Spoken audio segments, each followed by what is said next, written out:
A proposta é nós falarmos a respeito de líderes conduzidos pelo Espírito Santo, e talvez alguém aqui possa dizer: pastor, eu ainda não fui oficializado como líder, mas partindo do pressuposto que líder é aquele que influencia, como cristão, todos nós fomos chamados para influenciar. E o texto que nós temos em Atos 1:8, conhecido de todos nós, vai dizer: mas receberão poder quando o Espírito Santo descer sobre vocês. Aqui fala do objetivo de Deus sobre nós. E serão minhas testemunhas em Jerusalém, toda a Judeia, Samaria e até os confins da terra. Eu enfatizo o início desse verso: receberão poder quando o Espírito Santo descer sobre vós. Nós, ouvindo as reflexões desde ontem, aquilo que você já conhece da palavra de Deus, eu creio que já não há dúvida no teu coração de que igreja só consegue desempenhar o papel da igreja com o Espírito Santo.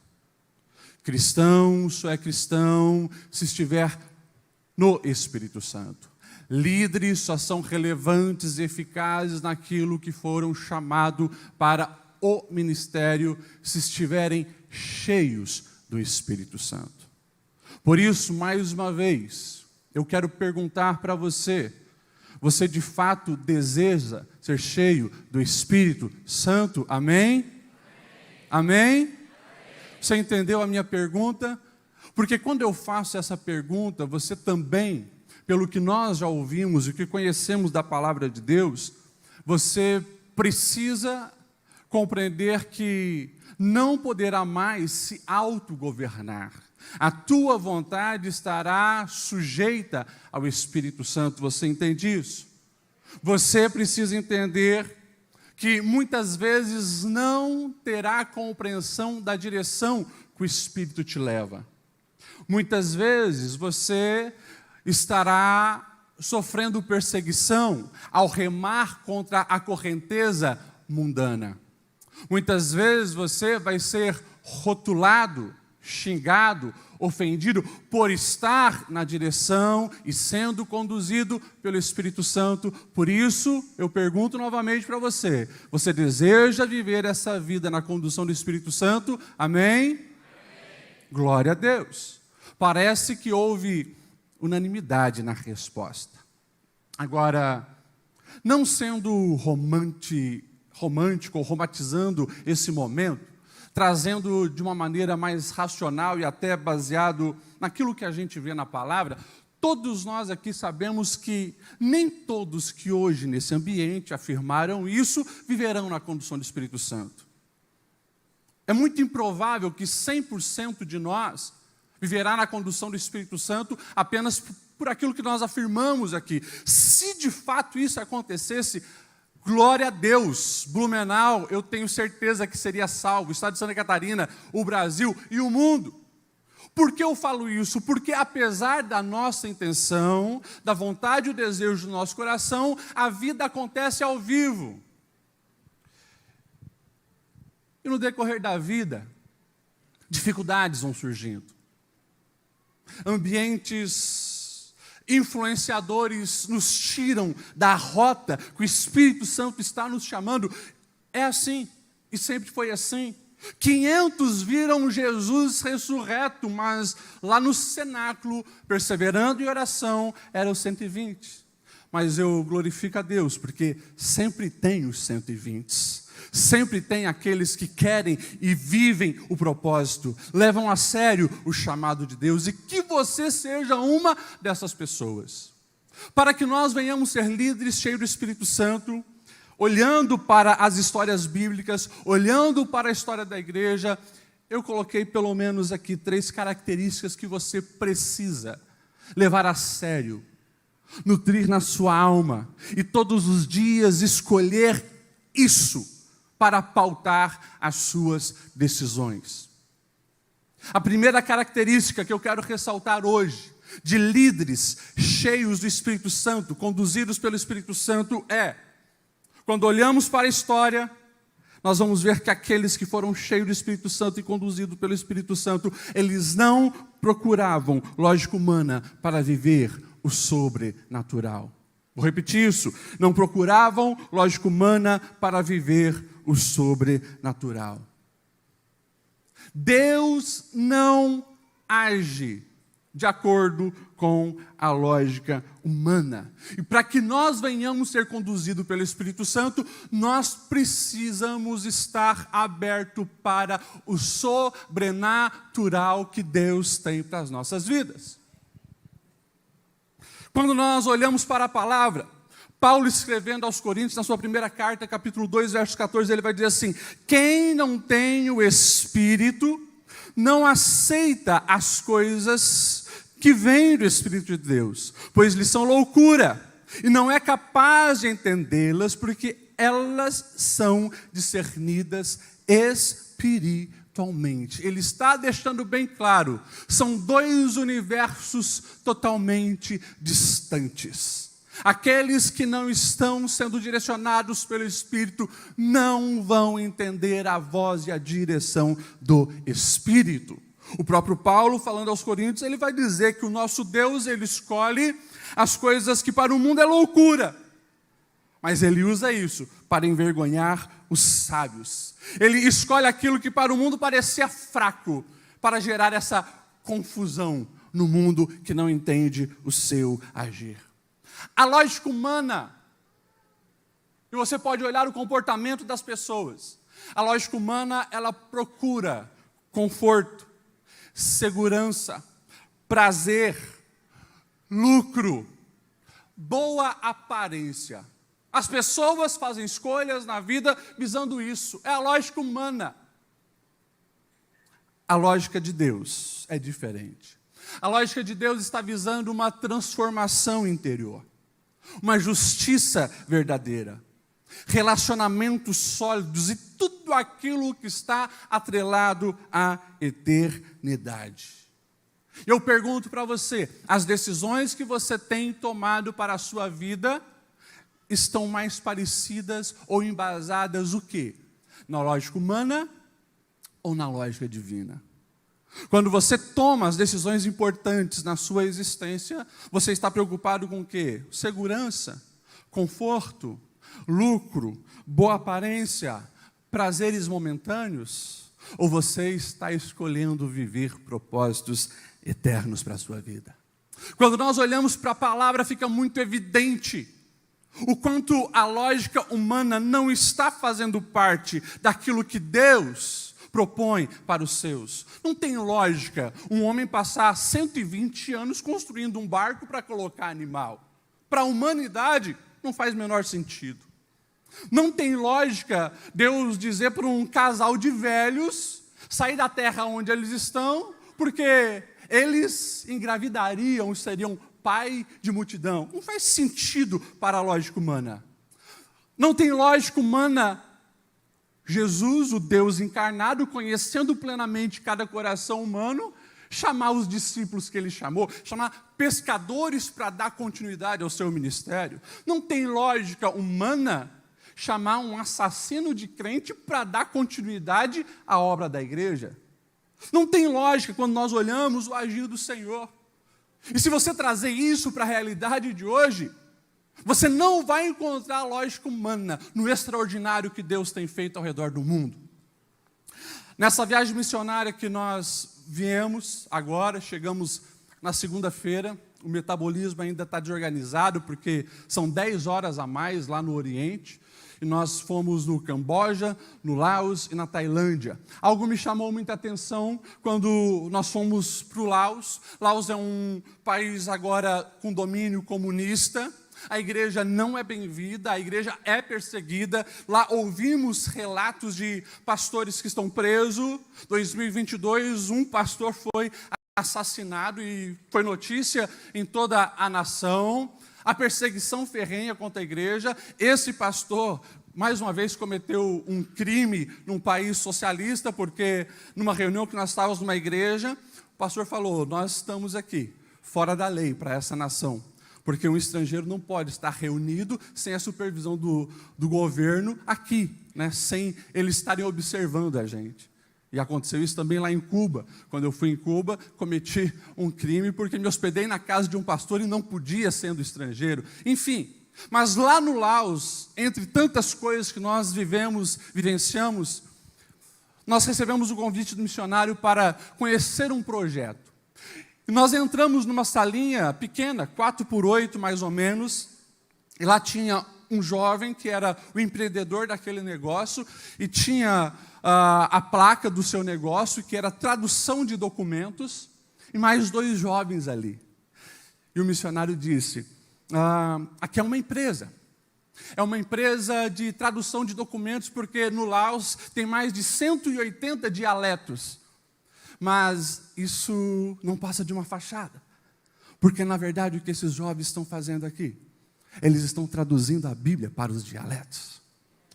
E quando eu ouvi aquilo num país comunista, onde eles estão correndo risco de vida, a pergunta que eu me fiz é: o que 2 jovens, juntamente com um jovem empreendedor, estão aqui fazendo, dedicando os seus anos, a sua vida, correndo um risco? Qual a lógica humana disso? Não tem lógica humana, mas é o chamado que Deus colocou naqueles corações. E eles responderam sim.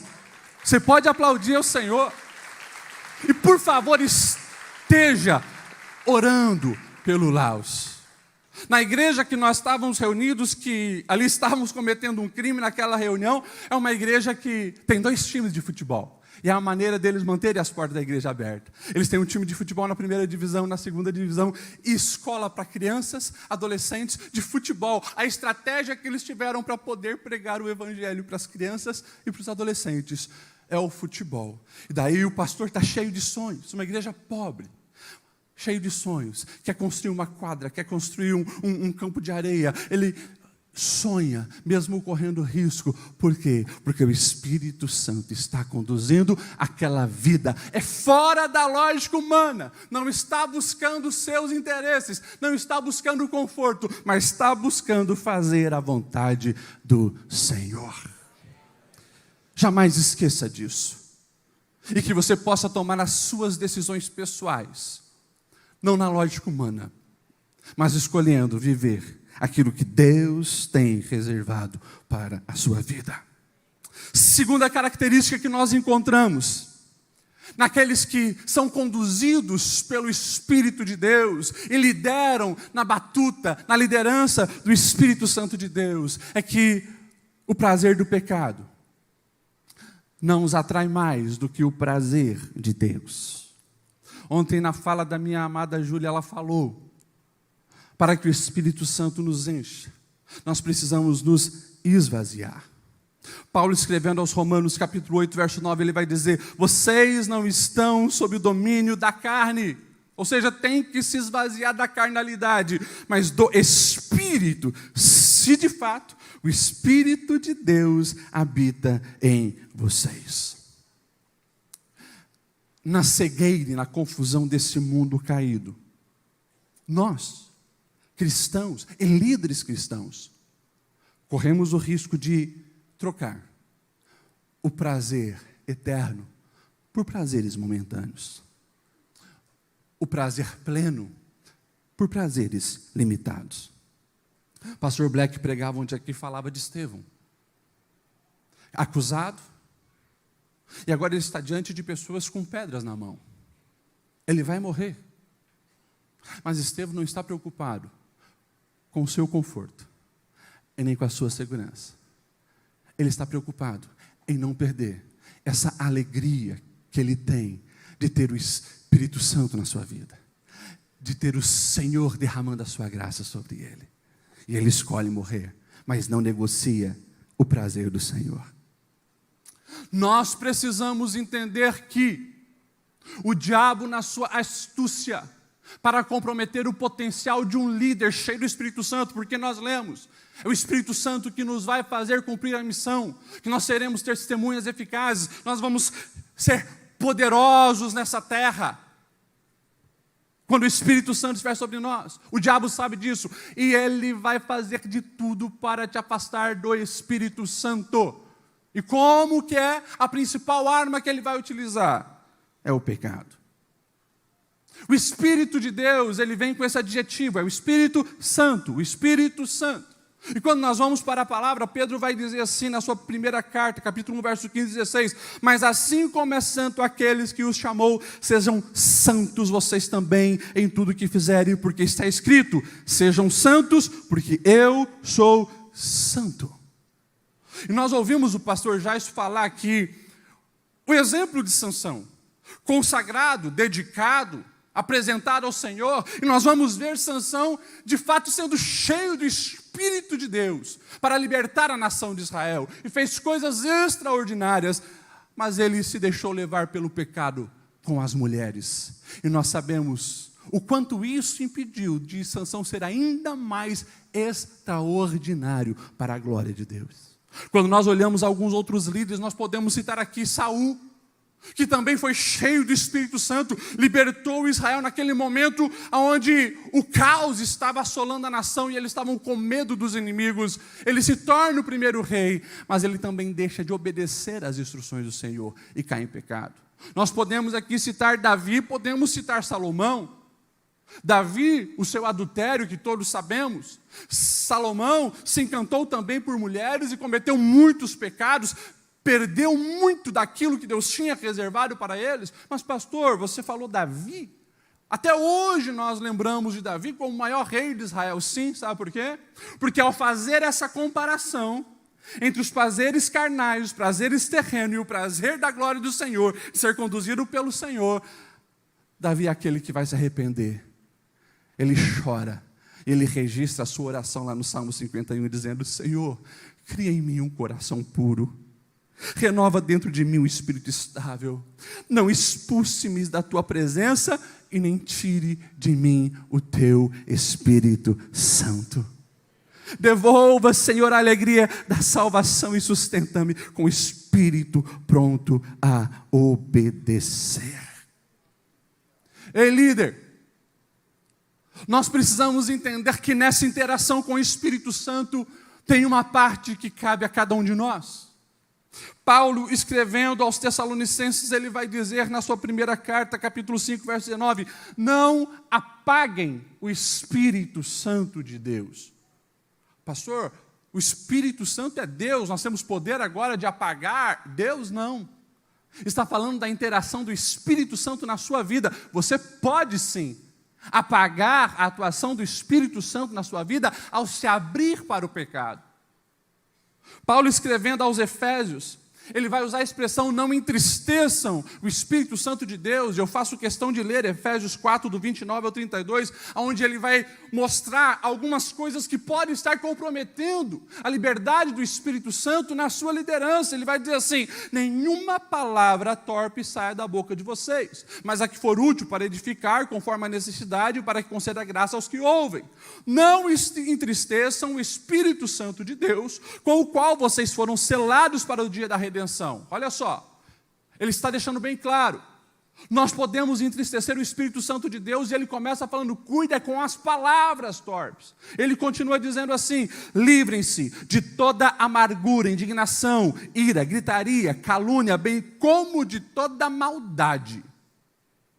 Tem líder que perdeu a condução do Espírito Santo, porque acha que pecado é apenas na área sexual, e se esquece disso aqui. Olha só, o que entristece o Espírito Santo de Deus também é a amargura, a falta de perdão, o ódio que você nutre dentro de você e não libera perdão para quem te ofendeu, indignação, ira, calúnia. Ou seja, tudo isso pode comprometer aquilo que Deus tem para a sua vida. Que nós possamos tomar a decisão de estarmos totalmente submetidos ao Senhor, fazer dele a nossa fonte de prazer e assim encontrar força para vencermos as propostas satânicas e vencer o pecado. Você me entende? Amém? A terceira característica que você precisa levar muito a sério se deseja exercer uma liderança conduzida pelo Espírito Santo, não permita que a opinião das outras pessoas cale a voz de Deus no seu coração. Eu estava na Tailândia como eu falei, 10 horas a mais. Era madrugada lá, o telefone toca. E eram pessoas do Brasil me ligando. Eu atendi. E era uma família desesperada, não era de Blumenau, aqui da região. Pastor Lediel, nós sabemos que você é psicólogo, nós precisamos que você atenda uma pessoa. Eu falei, olha, eu estou aqui na Tailândia, mas eu chego no dia tal, e essa semana eu recebi um casal jovem aqui. Aquela moça de 20 e poucos anos senta no meu gabinete e ela abre a alma dizendo que está passando numa fase de depressão. E o que desencadeou essa fase de depressão foi justamente ela querer fazer algo em prol do reino de Deus. E ela começou na empresa onde ela trabalhava a falar de Jesus.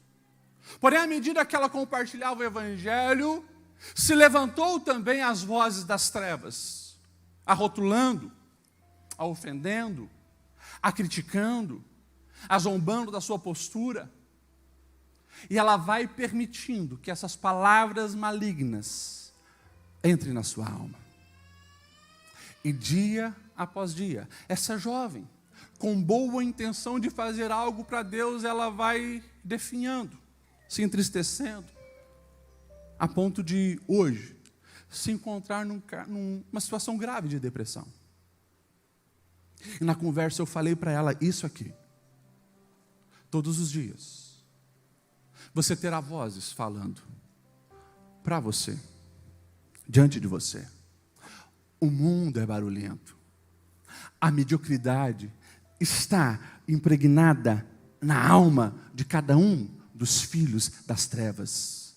E presta atenção, eles não são silenciosos. Eles manifestam a sua opinião. A língua é venenosa. Vai criticar, vai caluniar, vai zombar. Mas você precisa estar com o seu coração blindado, com uma certeza. Há uma voz que precisa sobressair a todas as vozes, que é a voz do Espírito Santo de Deus na nossa vida. Presta atenção, porque pode ser que aqui tem muitas pessoas que já comprometeram a sua atuação em prol do reino de Deus, porque permitiram que as vozes diabólicas falassem mais alto. Você não vai encontrar um ministério relevante de ponta a ponta da palavra de Deus que não teve oposição. E isso continua até hoje. Desde o início da nação de Israel, lá está, os murmuradores contra Moisés, contra Arão e assim por diante. Êxodo 15, 24, e o povo começou a reclamar a Moisés, dizendo, o que nós vamos beber? Êxodo 16, 2, e no deserto toda a comunidade reclamou e murmurou de Moisés e Arão. E isso vai se intensificando, até que chega o ponto, lá em Êxodo 32, e você conhece bem essa história, aonde Arão cede. Enquanto Moisés está lá, ouvindo a voz de Deus, Arão está aqui embaixo, permitindo que a voz dos homens fale mais alto. Ele cede, e surge o bezerro de ouro. Você pega a história de Saul, como eu já citei, e quando ele é confrontado por Samuel sobre o seu pecado, olha só o que Saul vai dizer, 1 Samuel 15, 24, pequei, disse Saul, eu violei a ordem do Senhor e as instruções que tu me deste, sabe por quê?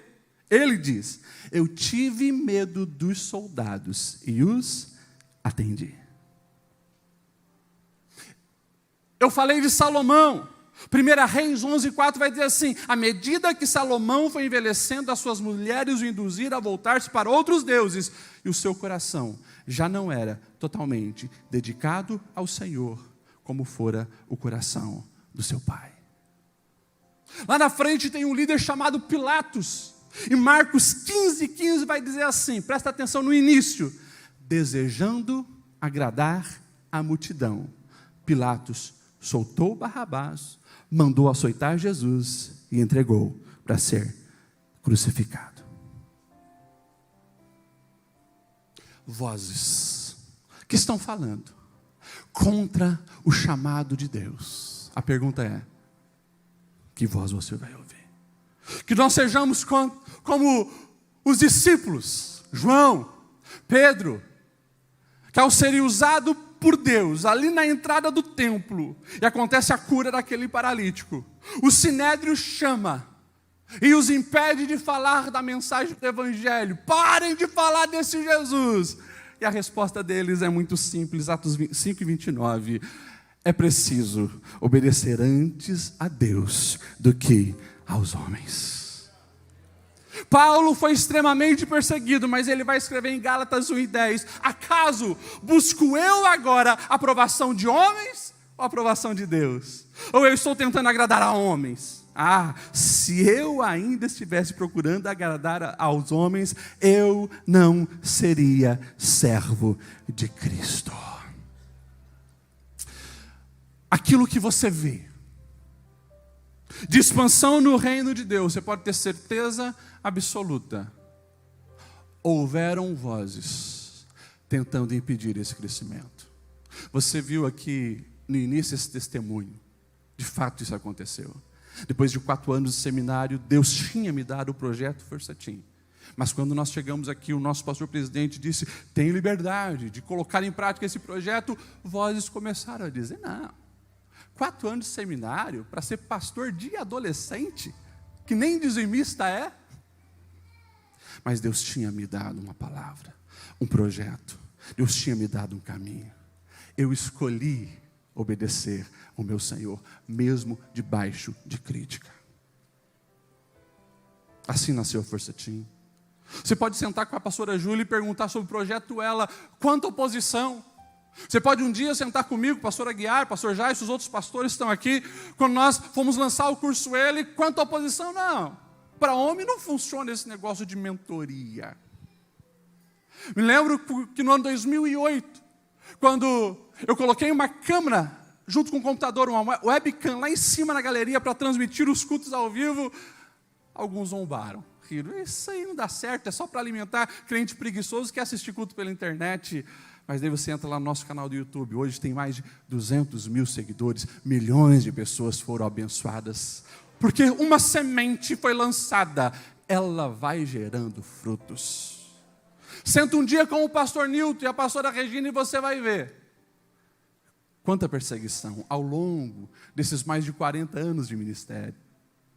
Senta com os obreiros e você vai ver que os terrenos que foram comprados, as igrejas que foram edificadas, foram debaixo de muitas críticas. Quando vai comprar um terreno de Água Verde, um terreno de Pedra do Vale, mas vai gastar tanto dinheiro nisso. A gente não consegue calcular quantas pessoas já entraram nessas igrejas e tiveram as suas vidas transformadas.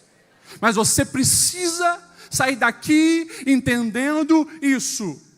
Não é possível ser conduzido pelo Espírito Santo e fazer a vontade do Espírito Santo sem enfrentar muitas oposições. Pastor Lediel, nós devemos temer? Não, porque nós temos uma garantia, e essa palavra não muda, ela é fiel, e ela diz: maior é aquele que está conosco do que aquele que está no mundo. Os que estão sendo conduzidos pelo Espírito Santo vão triunfar, vão vencer, eles viverão o sobrenatural, porque a palavra do Senhor não falha e não cai por terra. Se você deseja ser um líder conduzido pelo Espírito Santo, não esqueça dessas 3 verdades. Fuja da lógica humana, vença o pecado, cale as vozes dos homens que criticam, obedeça à voz do Senhor. Assim, você apenas não será um contador das histórias do que o Espírito Santo fez na vida dos outros, mas você contará aquilo que o Espírito Santo está fazendo na sua vida. Que Deus te abençoe.